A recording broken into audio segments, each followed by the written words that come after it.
भारतीय इतिहास में कई ऐसे योद्धा हुए हैं जिनका योगदान अतुलनीय रहा, लेकिन उन्हें उतना स्थान नहीं मिला जितना मिलना चाहिए था।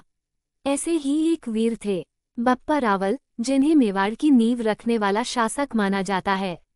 चलिए जानते हैं कौन थे बप्पा रावल, उनका जीवन कैसा था और उन्होंने इतिहास में क्या योगदान दिया। बप्पा रावल का जन्म 8वीं शताब्दी में हुआ था। उनका वास्तविक नाम कली भोज था। वे गुहिल वंश से संबंधित थे, जो राजपूत वंशों में एक प्राचीन और प्रतिष्ठित वंश माना जाता है। कहा जाता है कि उनके पिता शिलादित्य गुहिल थे। जब बप्पा छोटे थे तभी उनके पिता की मृत्यु हो गई और उन्हें अपनी माता के साथ वनवास में रहना पड़ा। बप्पा रावल ने बाल्यकाल में ही एक महान गुरु हरित ऋषि से दीक्षा ली थी। उन्होंने शस्त्र और शास्त्र दोनों की शिक्षा प्राप्त की।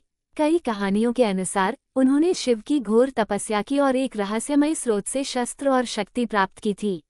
हालांकि यह धार्मिक विश्वासों का विषय है, लेकिन ये भी दर्शाता है कि वो एक धार्मिक और युद्ध कुशल योद्धा थे।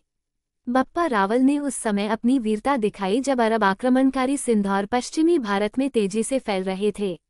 उन्होंने अरबों के आक्रमण का डटकर मुकाबला किया और उन्हें कई लड़ाइयों में हराया।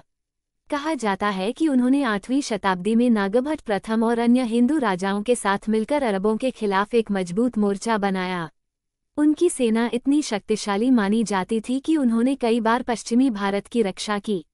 बप्पा रावल को चित्तौड़गढ़ का शासक बनने का अवसर तब मिला जब उन्होंने वहां के तत्कालीन शासकों को हराया।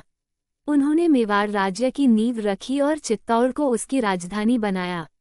वो गुहिल वंश के सबसे प्रभावशाली शासकों में से एक माने जाते हैं। उन्होंने एक शक्तिशाली और संगठित राज्य की स्थापना की, जिसकी पहचान आगे चलकर राणा प्रताप जैसे वीरों से जुड़ी। कुछ ऐतिहासिक विवरणों के अनुसार बप्पा रावल ने कुछ वर्षों तक शासन करने के बाद सत्ता छोड़ दी और एक तपस्वी जीवन जीने चले गए। उनके बाद उनके पुत्र और वंशजों ने गुहिल वंश की परंपरा को आगे बढ़ाया।